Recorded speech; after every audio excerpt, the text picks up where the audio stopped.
Hi, this is Phil, and I'm here to tell you all about the Capes and Lunatics Patreon. Get early access to all of our interviews, including the monthly Chichester chats with writer and comic book legend DG Chichester, new episodes of classic Capes and Lunatics shows, including The Quantum Zone, This, That, or the Third, and many, many more specials, all completely uncensored. Access starts for $3 a month, full video when you pledge $5 a month. Check out the link in our show notes or go to patreon.com/Capes and Lunatics. Hope to see you there. This is Jeremy Adams, and you're listening to the Capes and Lunatics podcast. In the blackest night falls from the skies, the darkness grows as all light dies. We crave your hearts and your demise. By my black hand, the dead shall rise.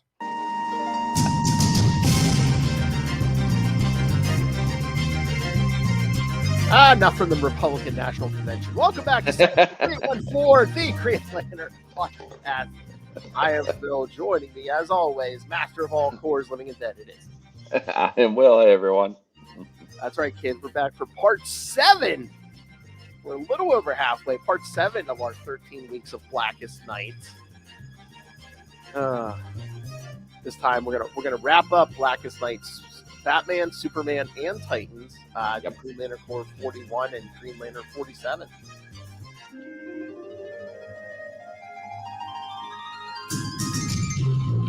Boy, we're in a little better place with this Green Lantern 47. Will, remember the last time we did a Green Lantern 47?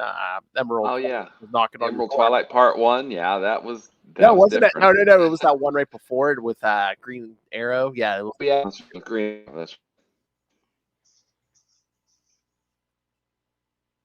It was the last part of.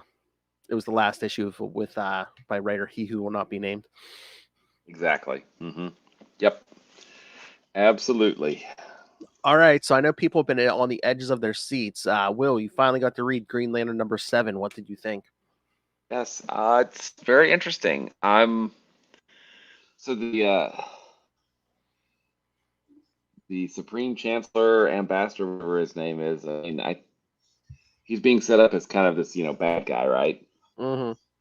And we had. I thought it was interesting that they established back then. So this is pre-number 1 of this series, right? Yep. That the emotional spectrum is going haywire, right? Because the battery just exploded. And, Kilowog's gone. I don't think he's dead. I don't think anybody thinks he's dead. In classic comic book fashion, no body, not dead. But yeah, I thought it was really good. There's still lots of questions that we have. What is Hal's ring? What's going on with the emotional spectrum? When did Hal and Razor meet? When did that happen? What and is it different than the animated series? It has to be different on a lot of different levels than the animated series. But I've got faith that he's going to answer a lot of these questions for us. And we were discussing beforehand, I'm still not a fan of mixing the New Gods and the Green Lantern, this source power. And no. That doesn't work for me. Hopefully it works for somebody, but it does not work for me. Not a fan at all. Did you get War Journal or any of the other books? Yeah, I've got them over there in the stack. Haven't read War Journal yet, though. Okay. Oh, and did you? I did remind you, right? Quantum Leap came back this week. Yes, we watched it. Thought it was good. Very good. It's what do we only have 16 episodes this season? I think it's a short season because of the strike, right? I think so. Yeah, because I don't think. Hold on, let me look. But I don't think it was even 16. It might be 13.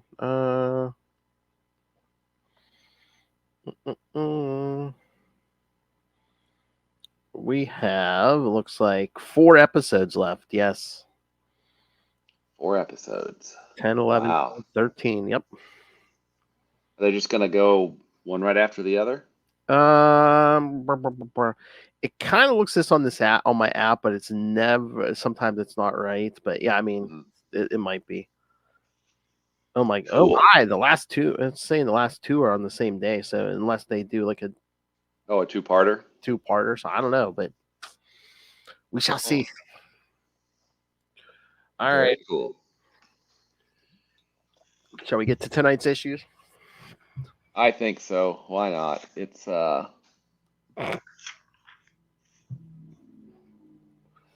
these limited series, which I thought they did a good job of getting them out of the crossover that they're having right now in the limited series to set them up to join in, with the larger Blackest Night event. And I thought they did a real good job on all three of those. But I think the most important one is probably going to be the Titans one, and I'm sure we'll talk about it last. Okay. Okay. Yeah. Hold on, let me see something. Oh, maybe because I think they did this before. Meanwhile, Titans might be the Titans might be the only one without a synopsis. Ah, okay. All right. So where do you want to start, Will? I guess let's start with Batman, Superman, Titans, and then we'll save the really good stuff for Green Lantern Corps and Green Lantern after, if that sounds good to you. Okay, so you want to start with Batman? Oh, you know what? Let's start with Batman because, kids, we are recording this today, February 3rd, and today's the birthday of Batman's #1 fan. Batman, my favorite character. Happy birthday, Ray. Happy birthday, old man. You're 2 months older than me. Ha ha.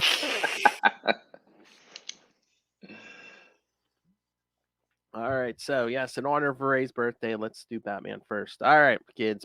Blackest Night. Batman, my favorite character. #3, December 2009. Who burns who? Writer Peter Tomasi, penciler Adrian Saif, inker Vincent Cifuentes, colorist Nye Ruffino, letterer John J. Hill, and editors Adam Schlauman and Eddie Berganza. In the interest of shaking the deadly ghouls from their wings, Dick Grayson may have crash landed the Batplane in a graveyard, but it's the corpses themselves who have unearthed the dead. Staring out from the wreckage, Dick Grayson and Tim Drake find the world around them transformed by the power of the Black Lantern rings. A giant black and white circus tent stands pitched before them, with the flying Graysons once again floating across the high wire like decrepit yet graceful swans. At the center of the grotesque big top is a life-size diorama of the Drake house, the night in which Jack Drake was murdered. Once again, thank you, Identity Crisis. That's right. Standing in the center of the staged kitchen is Jack Drake. Tim is transfixed as he watched history begin to repeat itself before his very eyes. Word for word, Jack Drake's final moments continue to play out just as they had that night. Red Robin is but a phantom audience member standing just outside the fourth wall of this macabre performance. He calls out for his father to hear his pleas, but it's as if his corpse is standing in a different dimension. He watches as his father's last night on Earth continues it just as it had, but just then a thought enters Tim's mind. Could this be the opportunity he's always dreamed about for these many years? The opportunity to finally be there to save his father from the razor-sharp weaponry of Captain Boomerang? By the time Tim is stepping onto the stage to intercept an undead George Digger Harkness, and his father's probably still rolling over in his grave, not because of the black ring, because he was killed by Captain Boomerang. Dick had already dispatched Damien to take the coordinates back to the bunker. He realizes the Black Lantern's Theater of the Bizarre is no place for the rambunctious youth and had chosen the cemetery for a landing point because it contained a hidden path back to the Wayne Foundation via a mausoleum for Archibald Stanton. Because some maniac, yes, has hidden back caves and tunnels all over town. Oh, I'm sorry. I meant, yes, some hidden maniac. Batman, my favorite character. But in an instant, he too is sucked into their emotional ploy as his arms stretch out and grab him and take him skyward, just as they had so many years ago. Heads up, Richard, it's time to fly, John Grayson's familiar voice calls out. But just like Tim's private hell playing out below, this Grayson family reunion is a doomed one. Wow. Janet Drake stands on the periphery, urging her son on as he pummels the undead Harkness. His screams of rage echo through the night air. floating skyward where the flying Grayson's lifelines are once again severed by their malefactor boss Zuko, whose own black corpse stands grinning below. Crashing down inside the Drake kitchen on top of his parents' cadavers, Dick has just witnessed his parents' murder for the second time. Old wounds tear open as he digs himself up from the mess of tangled bones and rotten flesh to lunge at Zuko. Both boys seethe with hatred as they pummel their personal demons into the ground, their hearts marinating in the bright red glow of rage as the other Black Lanterns arrive and the glamour begins to fade. Just as the Lanterns grasp for their heroes' hearts, Dead Man arrives with the cavalry. Dispatched by Grayson upon arrival, Boston sought out the only person with enough firepower to possibly keep the Black Lanterns at bay, Jason Blood, a.k.a. the Demon Etrigan.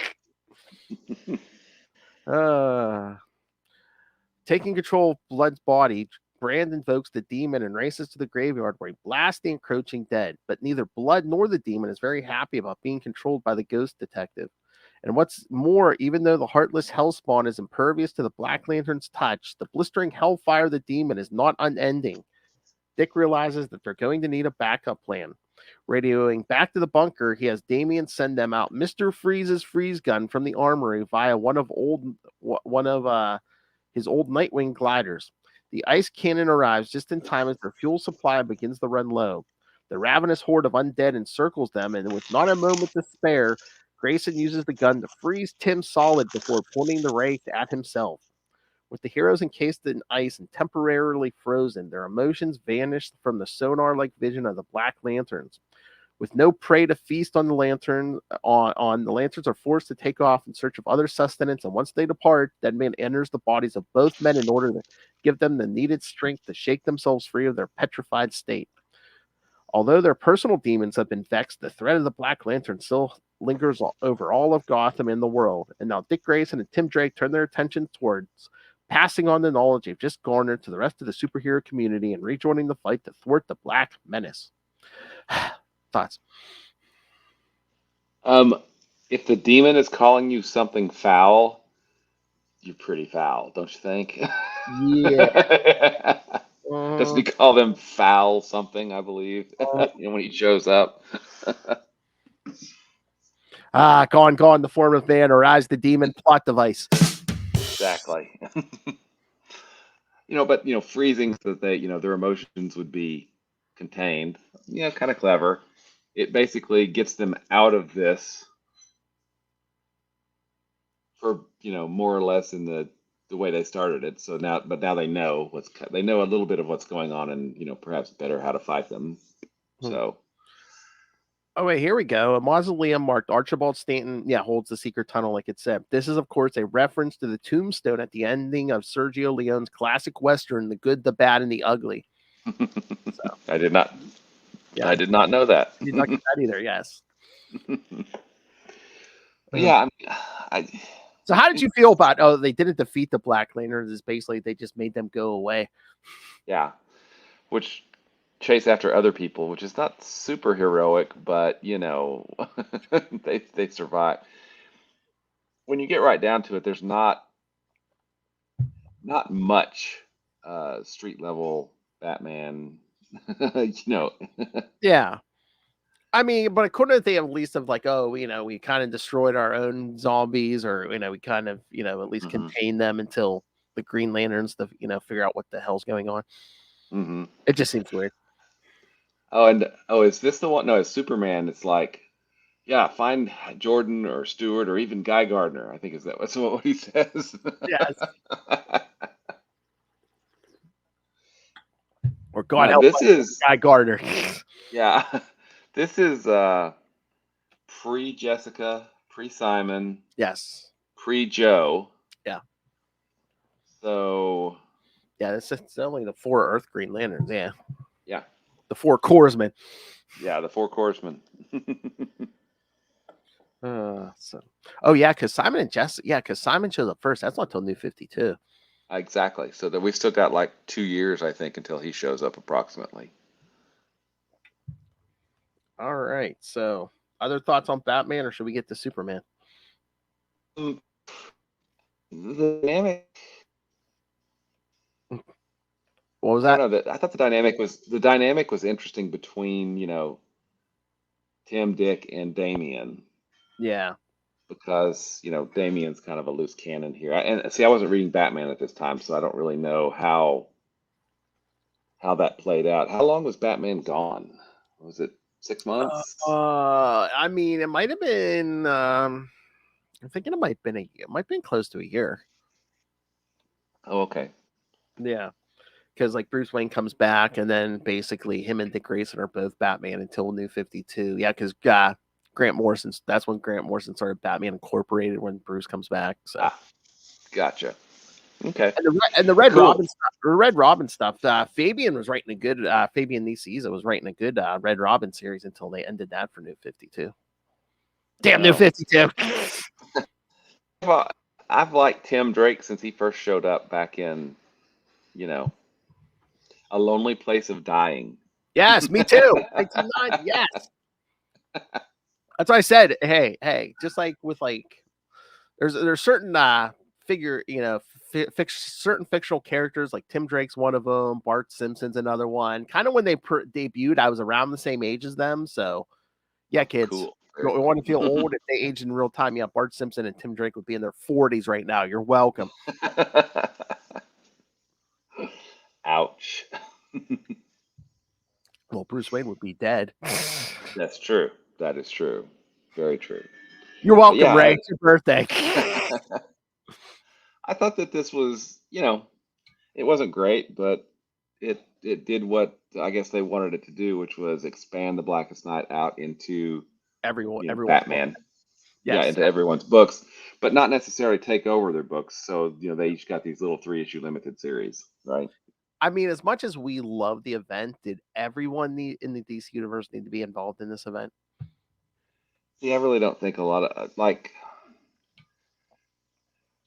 the question, right? We covered that. Was that last time or the time before last? I can't remember, but I think it was last time. I think so, but yeah, another street level character that hey, magic space rings from billion-year-old Guardians, super powerful, don't really mesh really well, Yeah. And I think they've been making the best they can of it. I mean, and we talked about the Western one. It was interesting, but we didn't really have any attachment to really any of the characters, and we didn't really know who was who and in the zoo and what was going on. But it almost seemed like it was someone's personal favorite back in the day. So they're like, yeah, let's do a Western. Yeah, the Western one. Why not? Yeah, we brought it back. It's a zombie series. And again, it's a Green Lantern event, so even like Superman's not going to defeat all the Black Lanterns, and yeah. So let's go ahead and discuss the other two, and then let's rank them. These three. Oh, the three? Okay. Yeah. Okay. All right. We'll jump to Blackest Night Superman number 3, December 2009. Oh God, The Long Dark Night. Wait a minute, whose book is this? The Long Dark Night. What the F? Writer James Robinson, penciler Eddie Burrows, inker Ray Yosef, Julio Ferreira, colorist Rod Reyes, letterer Steve Wands, and once again, editors Adam Schlauman and Eddie Berganza. Krypto wakes up at the Kent homestead and disappears at super speed. On New Krypton, Kara fights her father, who is under the influence of the Black Ring. After he berates her, Kara realizes that this undead being is not her real father. Psycho Pirate continues to sow chaos. He is able to use the power of his mask to manipulate the emotions of those around him. When Connor realizes that Psycho Pirate is behind the chaos, he tries to interfere, but falls under the villain's spell. Connor then attacks Superman, but eventually breaks free due to the latter's words of encouragement. The Man of Steel referring to him as his brother. Ma Ken tries to light Black Lantern Lois on fire, but it doesn't work. Krypto shows up and rips Lois's hand off. Man, who's writing this? Jeff Johns? Good point. Oh, they're zombies. He's able to dispatch the Black Lantern because of the removal of the ring. A scientist goes to Allura on New Krypton and says that he has a device that can repel Black Lanterns. However, the device will also trap anyone on the planet as well. Allura goes to get the Black Lantern Zor-El at the required distance from the planet. Just as the device is put to use, Allura is able to grab her daughter and return to the surface as the undead Zor-El is repelled. Connor starts to see Superman losing in his battle with the Black Lantern Superman. Combined with his telekinesis, he's able to snap back from Psycho Pirate's influence. Connor explains that he was trying to suppress his mind powers because he wants to be just like Superman, who does not have these powers. Or writers just weren't using them for a while. Superman tells him to use any power available to him. Connor uses his telekinesis to fight Psycho Pirate and steals his mask. He uses it to restore people to normal. He also uses it to disperse Psycho Pirate and Black Lantern Superman. Their black rings seemed to shut off when the mask was used on them. Unfortunately, the mask was shattered as the ring flew off the Black Lantern Superman's finger. Superman tells Connor that they will have to worry about that later because people in Smallville still need their help. Thoughts? Love the crypto stuff. Yes. And, him not using his telekinesis, Superman going, dude, you gotta use everything. I'm like, come on, isn't it that obvious? And it's not even like regular telekinesis, it's tactile telekinesis, so he basically has to be holding on to something to use it. Yeah. But again, a clever way to get rid of. I think probably the way they got rid of their Black Lanterns is a bit cleverer than the Batman book. Yeah. But they're also at power levels that yes, the Bat books can don't even approach. So yeah, and it's like you don't want to be. I mean, with like the street level characters, you can do it, but you really don't want to be punking Superman. There was, where it's like, oh, I'm totally helpless, Mm-hmm. But yeah, the crypto stuff was great. Oh, I'm just gonna grab that arm. Now, New Krypton, is it? I didn't know really what was going on in the Superman books at the time, but it's apparently another planet that Argo City is on. Yeah, I'm trying to remember if they was it Argo? Where I can't remember if it was like in a bottle like Candor or something happened, and I think one of the cities got it brought back, and all of a sudden everyone on Earth's all nervous because now all of a sudden there's a bunch of there's a whole city full of superpowered Kryptonians. Yeah. Yeah. And of course, everyone's like, "Oh, of course they're not all gonna be like Superman." So, yeah. But I guess Supergirl was trapped there for a while after the. I'm trying to remember. Maybe I can't remember if it lasted, how long it lasted. It might have just lasted through Blackest Night, but it's been a while since I read those. And remember, kids, read Electric Mullet or listen to Electric Mullet, the Superman podcast.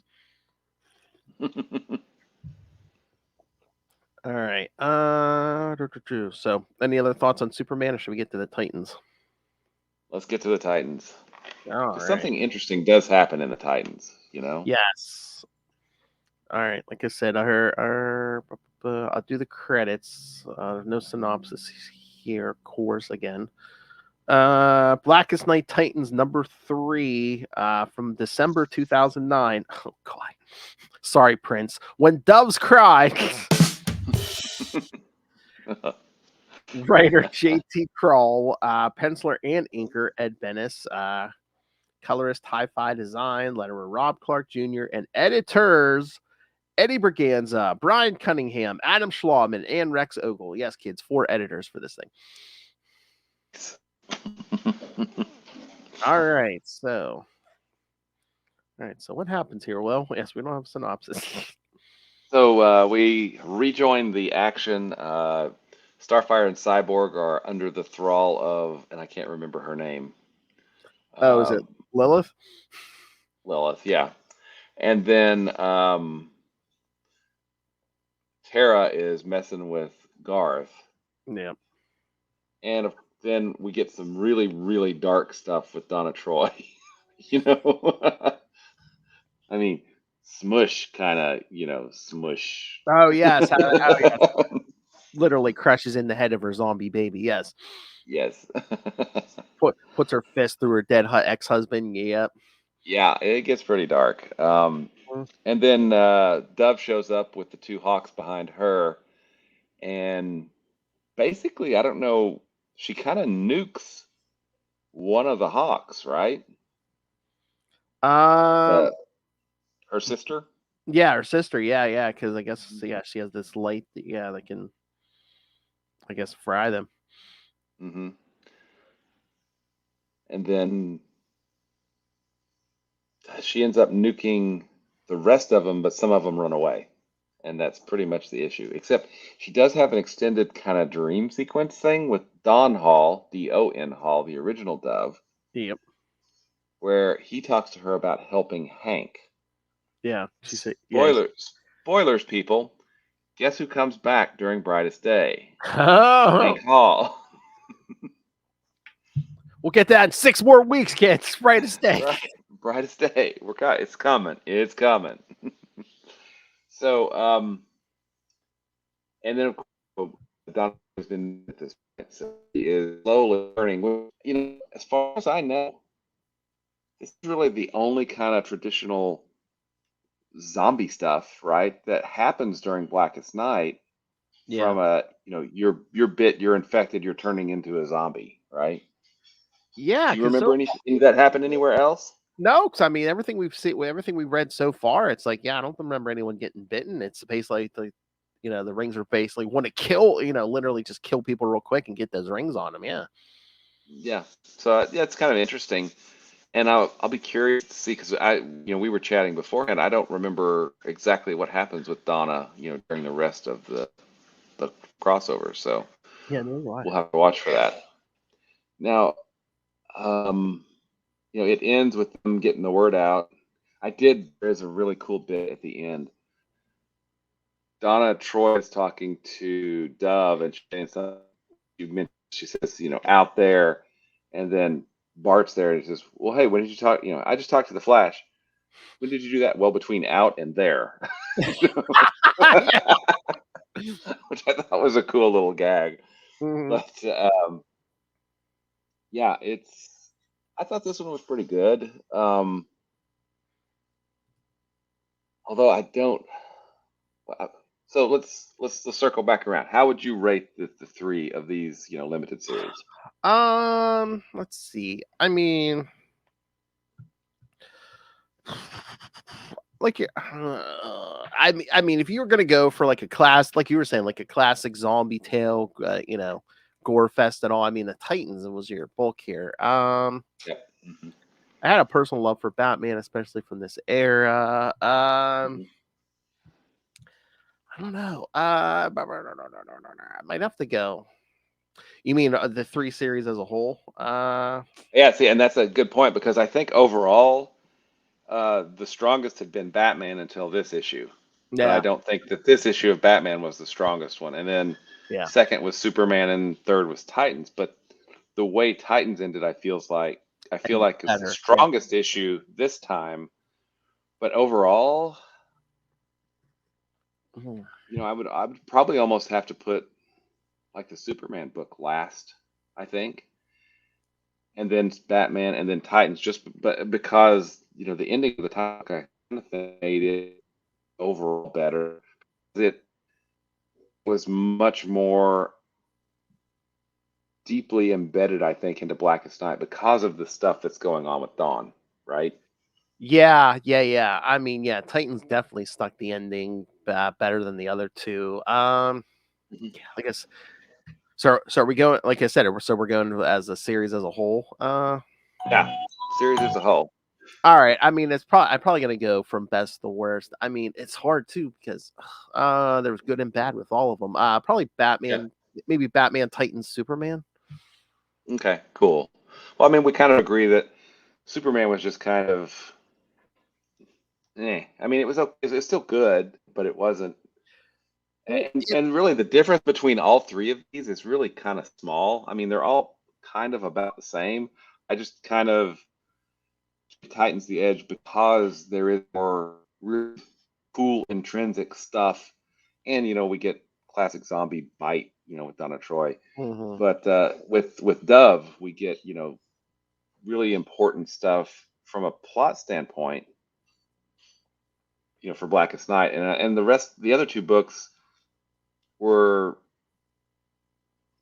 less required reading, I think, Yeah. than perhaps the Titans book.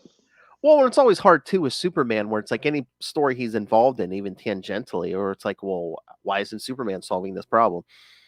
Yeah, exactly. I mean, he's Superman Exactly. with Superboy and freaking Crypto, and I love Crypto. Crypto's awesome. Exactly. Do we I have a think streaky? Do we have a streaky yet?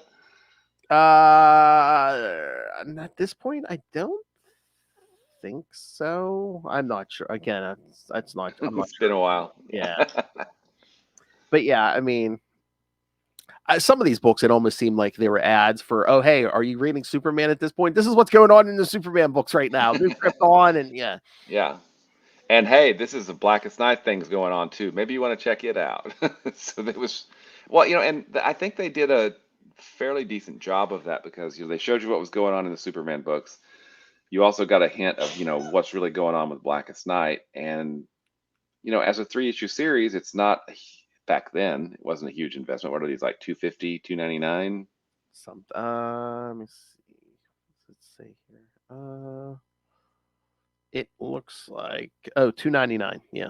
$299. So anybody reading Superman at this point, hey, in case you didn't know Blackest Night was here, boom, you've got a cool little thing going on with your, team. And same with Batman and, of course, the Titans. So, yeah, I mean, I think that these, they're not earth shattering. They're not the greatest thing ever, which Mhm. we're coming up to the greatest thing ever. We got Core and Green Lantern coming up. Those are awesome. Don't worry, kids. Hal Jordan's coming. Don't worry. But, I I think that these three series, I think, succeeded. I mean, I would say that they succeeded in what they were trying to do. Yeah. Yeah. And next week, Yeah. kids, we're gonna start some new ones next week, kids. So Do we have 2 more or 3 more of these series? hold on, let me see. I already got this open here. Next week we're gonna 3, because we're gonna do the Flash one, the Wonder Woman one, and the JSA one. Yeah, so And that's it, right? I think that's all the limited series. Those 6 total limited series. I think so. Yeah. Because I mean, we have like because we have some more, like final issues coming. But yeah, I think this is the actual. That's the last of the mini series. Yeah. Cool. Very cool. All right, where do you want to go, Mr. Will? You want to do Core first and then save your boy for last, or That works, man. Sounds good to me. all right. Green Lantern Core with the creepy little guardian on the cover there. Yeah, very creepy. Green Lantern Core number 41 from December 2009. Oh God, Hungry Hearts. Another musical reference. Yes. Writer Peter Tomasi, penciler Patrick Gleason, inkers Rebecca Bachman, Kevin Champon, and Tom Guyan, colorist Randy Mayer and Gabe Edelbaub, letterer Steve Wands, and editor Adam Schlauman. Sornik Natu and Ireland continue their battle in the Oa infirmary with the Black Lanterns revived from the Green Lantern dead. Ireland suggests leaving the others in the infirmary behind, but Natu refuses. The 2 Green Lanterns are then confronted with more Black Rings entering the room. Elsewhere on Oa, Guy Gardner is wrapped up in a battle with Kihon, who has become a Black Lantern. Kihon berates Guy for leaving him to die at the hands of the Manhunters, but Guy disintegrates Kihon's body. He flies off as the Black Lantern regenerates. Back in the infirmary, Natu and Ireland devise a plan to escort the sick and wounded Green Lanterns to Mogo. As they leave, Natu sees Kyle Rayner fighting with the undead version of Jade, his former girlfriend. Natu flies in and saves Kyle from getting his heart ripped out, but Jade tries to get inside Natu's head. Natu punches the Black Lantern Jade in the face. Also on Oa, Aricia continues her battle with the Black Lantern versions of her family. She's able to get away after blasting them with her power ring. Kilowog and the rookie Green Lanterns continue to fight off Black Lanterns above Oa. After Kilowog is knocked unconscious, he awakes to the rookies slaughtered all around him. Kilowog's former trainer, remember him from that Yep. story? What was that, week 1? Yep, I Week think 2? so. Lantern Army, who has become a Black Lantern and tries to blame Kilowog for his death. The scene ends with Ermi about to pull Kilowog's heart out of his chest. Vath and Izamat fight off Black Lanterns as they are surrounded by children wearing black power rings. The children are wiped out by a purple light as an Indigo Lantern arrives on Oa to help. Yep. So this is tying back into the last issue of Green Lantern where he left Mm-hmm. or was dispatched by Indigo 1. Oh, yeah. But yeah, lots going on here. I mean, Yeah, everything. all- Well, and those children are the children of the White Lobe, aren't they? I think so. Yeah. Yeah, I think so. But yeah, so, Black Lantern Jade, Black Lantern Arisia's whole family, Kihon, who guy nukes. Oh, yeah, and we're in the 90s, I think, on the percentage. Is that right? Hold Because on. we got some of that. We got some of that during the 3-issue series, but I think we got some of that here as well. Because they're like 92% or 95%, I think, or 80 something. I can't remember what it was. I'm going through this issue now. It was either this one or the Green Lantern one, but yeah, they're getting there. They're up to like 90-some%, I think. Yeah. So it's coming, kids. Well, maybe it's the Green Lantern issue because I'm not seeing the person. Wait, I'm not seeing percentages here. Oh, yeah, maybe the Green Lantern issue then. But yeah, it's getting. But the Green Lantern core book, I really don't feel like it gets as much credit as it should. Yeah, no. Yes, Green Lantern is awesome, but the Green Lantern core book is almost equally awesome, and sometimes a little bit more awesome, honestly. Oh yeah, and it's telling multiple stories at once in like in a cohesive manner. Yeah, and it's awesome. I mean, this book and Green Lantern are the quality of it has just been through the roof since the lead up to Sinestro Corps War, and they just keep getting better. Is this the golden age of Green Lantern right here, basically from Rebirth, and then we're still kind of in it here, Blackest Night? I think so. I think Brightest Day. I don't know that it hit as well after Blackest Night. Yeah. Just because it was about bringing back the dead characters and all that stuff. I don't remember reading as hey, this is really cool. Like we would about Blackest Night and everything that was going on. But I don't know. I think we're still. I think at this point we're definitely still in the golden age. Mm-hmm. We still have War of the Green Lanterns coming up, and then with the New 52, we go from 2 books to 4 books. Oh yeah. Right? We get New Guardians. We Red Lanterns. We get Red Lanterns, and so I think it's still very much golden age.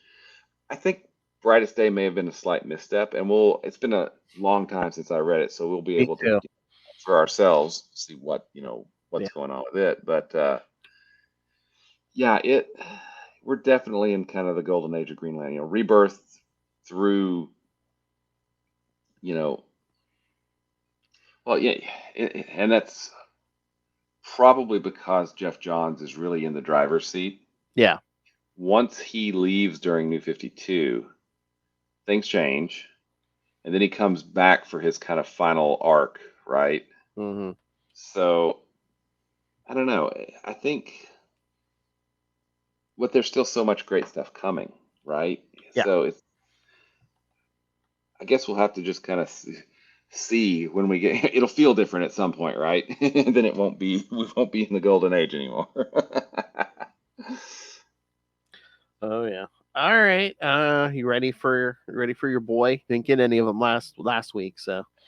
Well, we still need to talk about this issue because this issue has got some really good stuff going on. I mean, you've got Guy with Kihon. You've got Kilowog with that was adapted for Emerald Knights. The animated movie that came out. You got that story adapted with his trainer. Yes. You have Aricia, against her, generations of former Green Lanterns. Parents, grandparents, yeah. Yeah.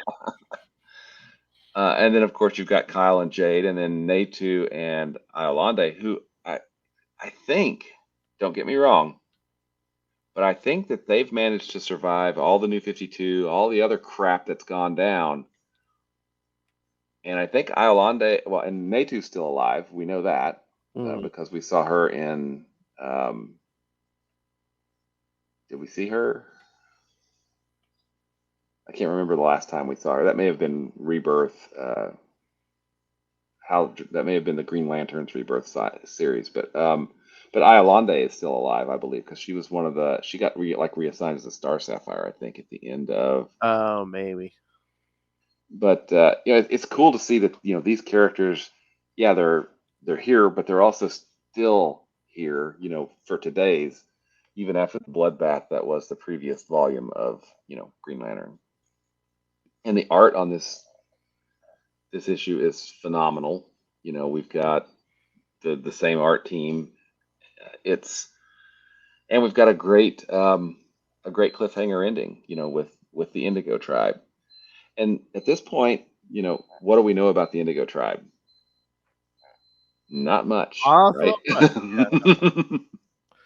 I mean, I kind of like that they're not giving us a ton on them yet because there's so much going on in Blackest Night. I wouldn't want them to try to go into this, now. Yeah, exactly. But yeah, the Green Lantern core book, and then you've got that great scene where they've got all of the wounded in bubbles. They've got all of these wounded in bubbles, and they're flying them to Mogo to get them out of basically the battlefield, which I thought was pretty cool. So yeah, this was a really, really good issue. Oh yeah, no. Again, yeah, the regular Green Lantern book and the core book have been this era are some of the greatest. Yeah. Yep. Absolutely. And of course, the regular Green Lantern books should be firing on all cylinders because this is kind of their event. So. Exactly. Exactly. So what are your thoughts on this issue? I agree with everything you said. I like it. Of course, I love Kyle Rayner, so of course I love this issue. And it just breaks my heart for the whole Jade thing. But again, we got Natu here. What you think about that? Natu's like, oh, did he tell you? Did he? Or Jade was like, yeah. Tell you he saw you, but I don't think she got the whole thing. It's basically like because she got punched and then fired. She punched her in the face, then fired her ring, didn't she? I thought something like that. Yeah, awesome. Blew up the head. Yeah. But yeah, this is an excellent issue. I agree with you. Excellent issue. Just Guy being Guy. Yeah, exactly. Nuking zombies. Yeah. Which brings me, slight detour here. Green Lantern number 7, where the United Planets assign him a task. He's like, you could take this and hunt down Lobo. I'm in. You're like, oh, goodbye. Let's go. I'm going. On my way. On my way. I'm already leaving. Thank you very much. And I don't know if they're going to do. I don't know if they're going to show that in the regular Green Lantern book or somewhere else, because I know they are talking about. I don't know if it's a mini series or something about like a Justice League type team with Guy or something. I don't care where that's at, but we need to see that. If no one, either someone else needs to do it or Jeremy Adams, you need to show us Guy and Lobo. Well, and then of course Kyle is sent somewhere what Hal didn't know during all that book. But anyway, back to this. So yeah, I think we're ready to move into the main book, man. All right. Green Lantern number 47. Second time we've said that on this podcast. Green Lantern number 47. Right. From December 2009 to hell and back. Writer Jeff Johns, penciler Doug Mank, inkers Christian Alamy, Doug Mank, Tom Guyan, and Mark Irwin. Colorist Randy Mayer, letterer Rob Lee, and editors Eddie Schlauman and Eddie Berganza. The story. All right, so yeah, this one picks up where we left off in 46. We see on Yzamalt, Lara, who was resurrected as a Black Lantern, attacking her former Lost Lanterns. As that's happening, we see Atrocitus about to begin his battle with Green Lantern Hanu. But before they can start, they're interrupted by the arrival of 4 more Black Lanterns, the members of the 5 inversions that were killed by Atrocitus to form the Red Lantern Corps, including Qual, who tells Atrocitus that his fate is a truly intriguing tale. Atrocitus tells his fellow inversions that these prophecies were inaccurate, as they did not see the rise of Sinestro, the birth of the emotional spectrum, and the war of light that followed it, as well as the return of the dead. Qual then asks Atrocitus if his rage can go any brighter, and when the answer is no, Qual rips Atrocitus' heart out of his body. But before a Black Lantern ring can attach itself to the Red Lantern, Atrocitus wakes up and attacks the 4 inversions, saying that the dead may kill the other Lantern Corps easily, but the Red Lantern Corps will not fall as easily, since the Black Lanterns harvest the hearts of the living, but the hearts of the Red Lanterns were replaced by the Red Lantern ring. Which is really kind of cool and clever, when you get right down to it. I was just waiting for, are you going to rip out my heart? I have none. Exactly. Ha ha ha. Aha. Meanwhile, on Korgar, Black Lanterns Abin and Aaron Sur continue their battle against Green Lantern, Sinestro, Indigo One, and Star Sapphire. Aaron fights against her ex-husband and smashes him through the ground and takes him to a tunnel underneath Korgar City. As that is happening, we see Hal fighting against his predecessor, who tells him that it was foretold that his successor would surpass him in all of his accomplishments. But unlike Hal, Abin never brought the Green Lantern Corps to the brink of destruction or failed to save Coast City when it was destroyed. But Abin's words have no effect on Hal, as he has made his peace with Coast City's destruction, and his actions as Parallax and attacks Abin. As the 2 men are battling, the Black Lanterns, Indigo One tells Carol to help Hal, as she will help Sinestro, who is being beaten by Aaron beneath the city. Aaron reminds Sinestro of her death and whether everything that Sinestro's done since was worth her death, which strikes Sinestro as he doesn't know. But before he can finish his sentence, Aaron is blasted by green energy. Thinking it's Hal, Sinestro finds that it's Indigo One, channeling the power of the Green Lantern through her. But since the direct light of the Green Lantern is necessary to destroy the Black Lanterns, Aaron survived Indigo's attack. Suddenly, we see Green Lantern, Star Sapphire, and Abin entering the battle. The 4 lanterns combine their or is that supposed to be Sinestro? Combine their powers and destroy Abin and Aaron Sur, but not before Abin recognizes Indigo. Hal asks Sinestro who Aaron was. He tells him that she was Abin's sister, but when he is asked what she was to him, he merely says, "Nobody." Now that the immediate threat of the Black Lanterns is over, Sinestro tells Indigo to take them to Gizmalt and to Atrocitus. Since he knows that the Red Power Ring may have replaced their hearts, the Red Lantern Corps are very valuable against the Black Lanterns. But Hal wants to go to Odom first and get Saint Walker. But Sinestro refuses, saying that although Hal wears Abin's ring, the mission against the Black Lanterns is Sinestro's and Sinestro's alone. Since it was the Guardians who created this mess, Hal takes it upon himself to take charge of the mission, and that everyone is going to help, including Sinestro. Sinestro then sends a message to the other members of the Sinestro Corps, saying that during the attack of the Black Lanterns, the Green Lantern Corps are not their enemies. Meanwhile, here we go again. On the dead planet Xanchi, we see Green Lantern John Stewart flying down to the capital city, where he finds an old Green Lantern power battery, but he's not alone, as we see a Black Lantern wearing both a Green Lantern ring and a Black Lantern ring. On Odom, the battle between the Blue Lantern Corps and the Orange Lantern Corps continues to rage on as Black Lanterns are descending on the planet. Sensing death nearing, we then see Saint Walker being attacked by 3 Orange Lanterns. He tries to fight back, but without a Green Lantern ring nearby, their rings are ineffective against the Orange Lanterns. Suddenly, Walker's ring lights up and blasts the Orange Lanterns away. Wondering how their rings are back online, they see the 4 lanterns approaching the planet. A construct of Larfleeze recognizes Hal as the one who wore the green and blue ring.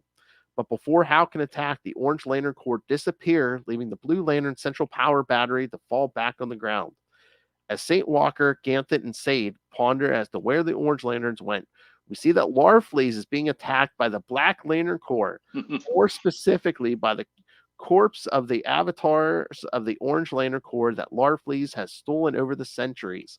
But before the Black Lanterns can touch Larfleeze, they are stopped by a swarm of red blood. It's Atrocitus, who has come to Okara to steal Larfleeze's power battery. Cool. There's a lot going on here. I thought there was a lot going on in the core book. No. Yeah, and I think we're really getting to see how the different cores play off each other. Because hey, the cool thing about the Red Lantern Corps is that the ring replaces their heart, right? Yeah. The cool thing about the Blue Lantern Corps is they can't really do anything without a Green Lantern. Hope is ineffective without will, right? So yeah, I mean this is really showcasing kind of the way all of these things interplay off of each other. I think it's a really good. And then Hal basically saying, "Screw you, Sinestro. I'm in charge. We're going to Odom." Doesn't he say he's tired of being used as a puppet for all the different rings? Because he's worn all of them at this point, Well, right? yeah, because half those cores have come after him trying to recruit him. Yeah. Yeah. But I was waiting for the line, and I knew it wasn't going to come. But I was just waiting for Hal to say, "I know that's not really you, Abin, sir, because I hung with your spirit for." Yeah, quite a while during the Spectre series by J.M.D. Mateus. Exactly. But again, it's just like, oh, I don't know you. You don't know me. Which, by the way, that Spectre series still has not been collected, and it needs No. to be. It really needs to be. Yes. And I don't care if it's not in continuity or just that it's collected. It's JMD Mateus. The man's a brilliant writer. Come on. Exactly. So, thoughts on this one, Phil? What do you think? Again, for the week, this is probably the best issue of these 5. I think it's really close between this and the core, though. Really Yeah, close. the core is good, but again, I think Jeff Johns got more into this book, which doesn't seem possible after reading the core book. And again, I mean, it kind of should be the best because Jeff Johns is pretty much the architect of this whole thing, right? Exactly. Yeah. The Green Lantern books, the event, yeah. And again, of course, the art's good on these both Lantern books, and we really kind of touch on all cores in this issue. We got all 7 of them, and how they're going to come together to defeat who we don't know who this is yet, but we know who this is. We know who's coming. But yeah, did this have the? I can't remember this. Did this have the percentages in it? Because they were.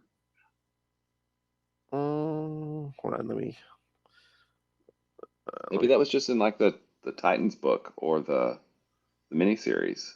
I remember seeing it. Yeah, I remember seeing it too. Yeah, I'm flipping through the Green Lantern one now. I'm not seeing it. It might have been like the Titans or one of the one of the miniseries books because I'm not seeing it here. Now, if I remember right, at the end of Blackest Night number 4, we hit 100%, right? Yeah, I think, yeah. Oh, yeah, was it that when it got to 100? Yeah. Yeah, the battery appeared at Coast City, and we got. Did it show Necron at that point? I think that's what was our first shot of. Yeah. Yeah, gotcha. Yeah. Oh, what did you think about this when Hal tells Sinestro he's like you can help, but you're sure as hell not taking charge, and then Sinestro goes after he tells the Sinestro Corps, the Green Lanterns aren't your enemies for this thing, and then he says, "Now, as I believe Carol often said to you, Jordan, as long as you're in the self-appointed pilot seat, try not to crash." Yeah.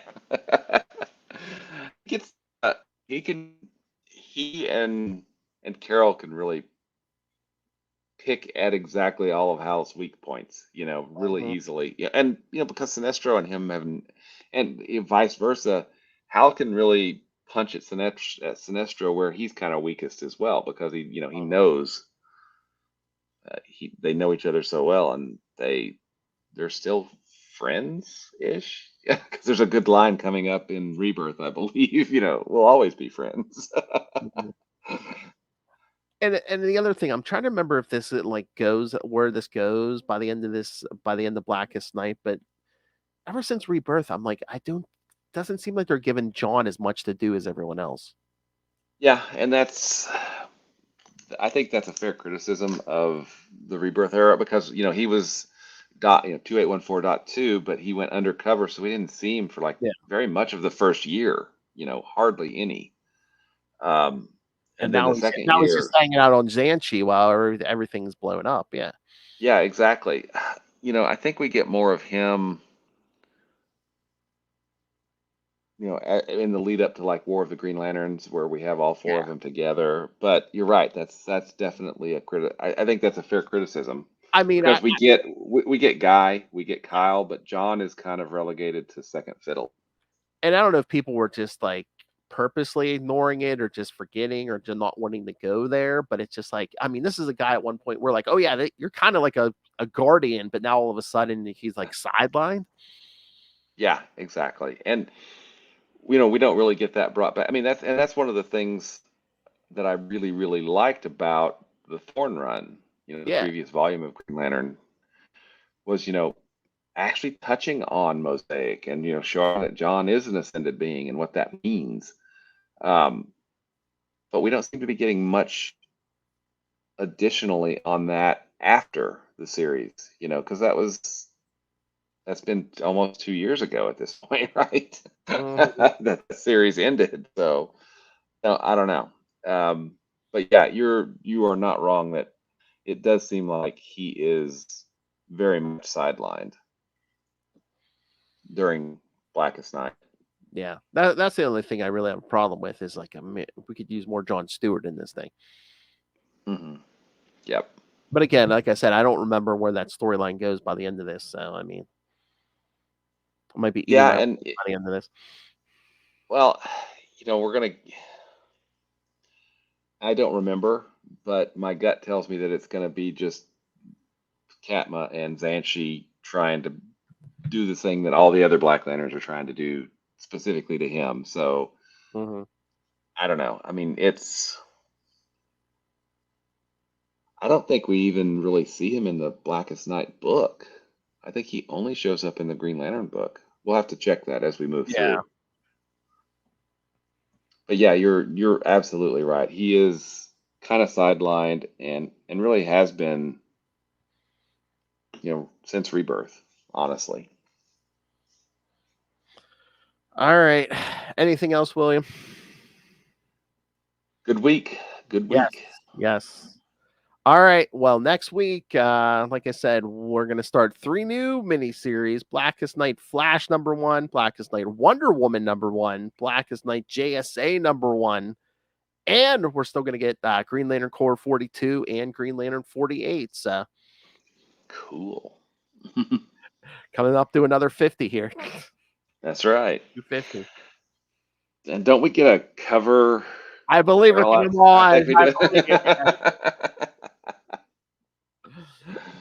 Someone in his bling, yeah. Yep, exactly. All right, kids. So yes, send us your thoughts. Email us capesandlunatics@gmail.com or call the voicemail 614-382-2737. That's 614-38-CAPES. And again, send us some feedback and win a Green Lantern prize pack. And of course, find all of Capes and Lunatics episodes, social media, merchandise, and of course the Patreon, which in 2024 will be extra more vicious and brutal than ever. So yes, find everything all in one place. That's tubespace.io/Capes and Lunatics Podcast Network. That's tubespace.io/Capes and Lunatics Podcast Network. I'm gonna eat this up with a fork and spoon.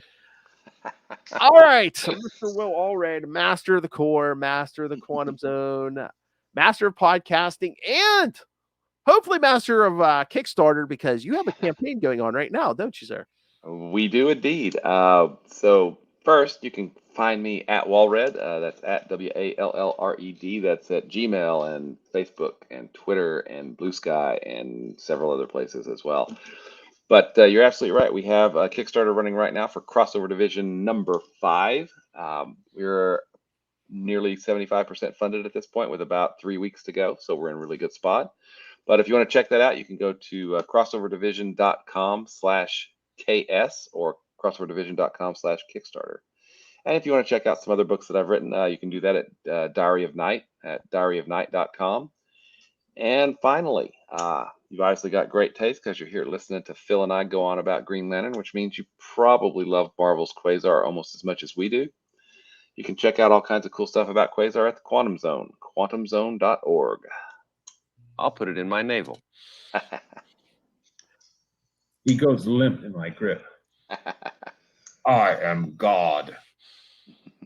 They aren't even attempting to enter our orifices. Thank you, Tom DeFalco. I, of course, love Hal Jordan. All right, kids. Come back next week for part 8 of Blackest Night. Blackest Night Flash, Blackest Night Wonder Woman, Blackest Night JSA, and of course, Green Lantern 4 book will be here. So, Absolutely. and I believe, was it this episode? I think, yeah, we've broken Quantum Zone numbers, kids. That's right. 157 of these. Hard to believe, man. Hard to believe. Still climbing. Still climbing like a crazy maverick in his F-16. All right, kids, come back next time. And remember, it's not always a bad thing when your new girlfriend punches your ex in the face. Good night.